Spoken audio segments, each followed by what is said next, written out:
Kebor Multimedia Production. Gurran ala tokko. Yakatit and. Gurran ala tokko. Yakatit and. Gurran ala tokko. Barakum alamaf kurasaddet. Bismillahirrahmanirrahim. Alhamdulillahi wahda.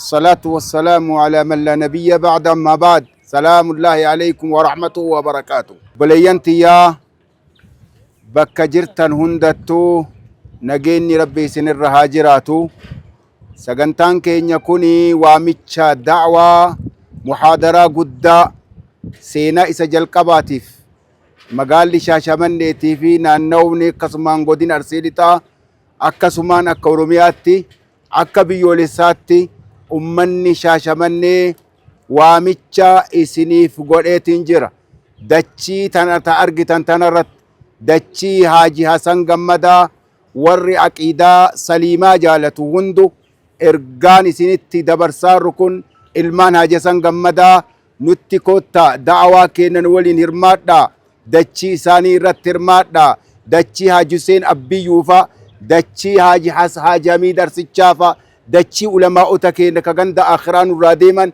dachii kaleessa aqiidaa saliimaa jalqabdee irratti cichaa turte tana muhaadaraa guddicha federaal irraa jalqabee haga biyyoolessa hunda biyya naannota hunda isaa qixxisu kan ta'e waan ta'eef akka nu wajjiin hirmaattan guyyaa gaafa gurraan ala tokko 2018 iddoo istaadiyeemii yookaan bakka tapha kubbaatitti iddoo badhaa irratti shaashamanneen natti kootu jettee ilmaan Haaji Hasan Gammadaa isin yaamatteetiin jirti biyya keessas ta'ee biyya alaallee gurra kan kee gara shaashamannee guyyaa gaafa gurraan ala tokkoo irraa eegaltanii akka nu wajji jiraattan kabajamtoota ummata muslimaa sagalee fi afaan kana dhageessan kabajamtoonni biyyaa fi biyya alaa jirtan akkuma beekamu magaalli Shaashamannee magaalaa handhuura toohidaa ta'uu wajjin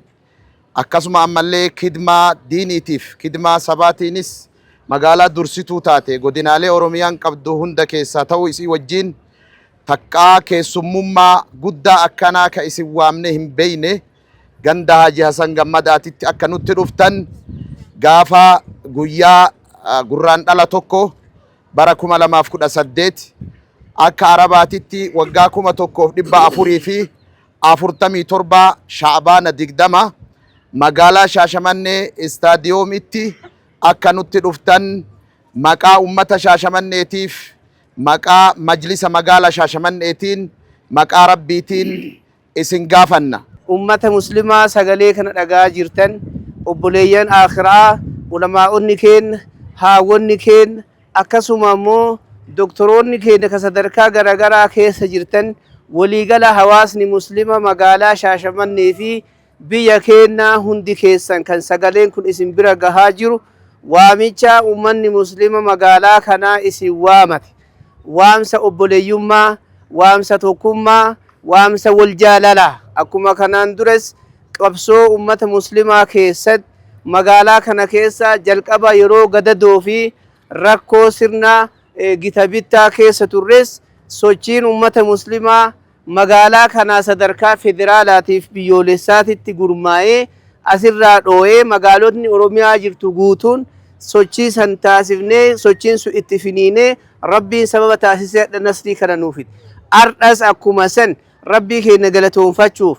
bu'aalee arganne hedduu isaatiif rabbii keenya galatoonfachuu fi waan arganne walii ibsuuf gammachuu guddaadhaan balbala banannee dirree istaadiyeemii guddicha magaalaa Shaashamanneet isin eeguu qofa kan ta'e wanni biraa hafee hin jiru ለመላው ኢትዮጵያ ውስጥ የሚገኙ ሙስሊሞችና ከኢትዮጵያ ውጪ ለሚገኙ ሙስሊም ማህበረሰብ የሻሸመኔ ከተማ ታላቅ ዳዋ ጥሪ አዘጋጅቷል።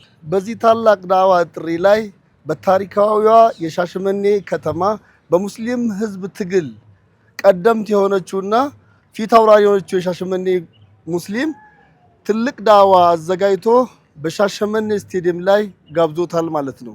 ሁላችሁም በህይወት ያለ ሰው ማንኛውም በኢትዮጵያ ውስጥም ያለ በቀጥታ ከኢትዮጵያ ውጪም ያለ በተዘዋዋሪ በዚህ ታላቅ ዳዋ እንድትገኙ ጥሪ እናቀርባለን። ዝግጅቱ የሚዘጋጀው የካቲት 1 2018 ሲሆን በሻሸመኔ ከተማ ስቴዲየም ላይ ነው። ስለዚህም በዚች በታሪካዊያ ከተማ ታሪክን አብረን እንስራ ስንል የሻሸመኔ ህዝብ በሻሸመኔ እስልምና ጉዳይ ምክር ቤት የሻሸመኔ ህዝብ በጠቅላላ ይጋብዛችኋልና ሁላችሁም እንድትገኙ በአላህ ስም ጠርተኖታል።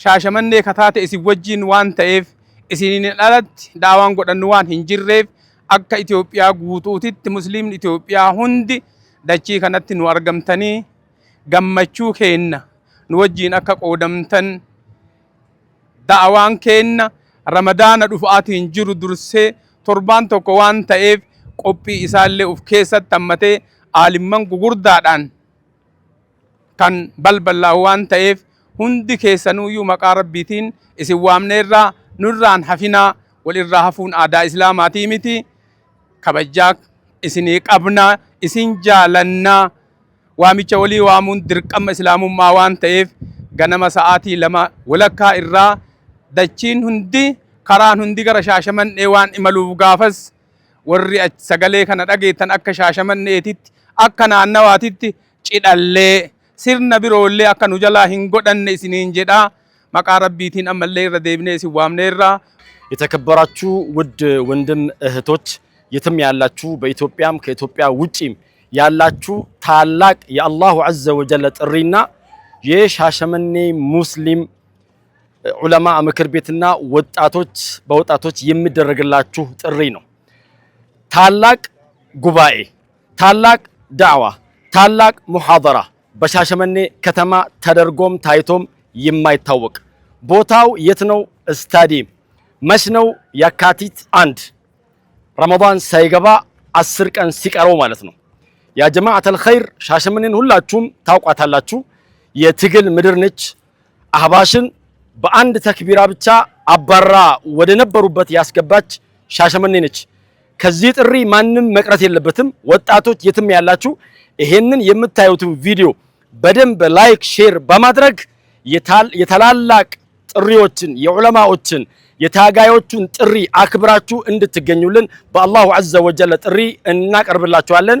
እንዲሁም በዚህ ፕሮግራም ላይ የሚገኙ ታላላቅ የፌደራል መጅልሶች ኦሮሚያ የትም የሚገኙ መጅልሶች ይገኙልናል። እናንተም ደግሞ ባላችሁበት ይሄንን ፕሮግራም በንቃት በማዳመጥ እንድትገኙልን በአላሁ ዐዘ ወጀል ጥሪ እናቀርብላችኋለን። ወሰላሙ አለይኩም ወራህመቱላህ ወበረካቱ። ኬቡር መልቲሚዲያ ፕሮዳክሽን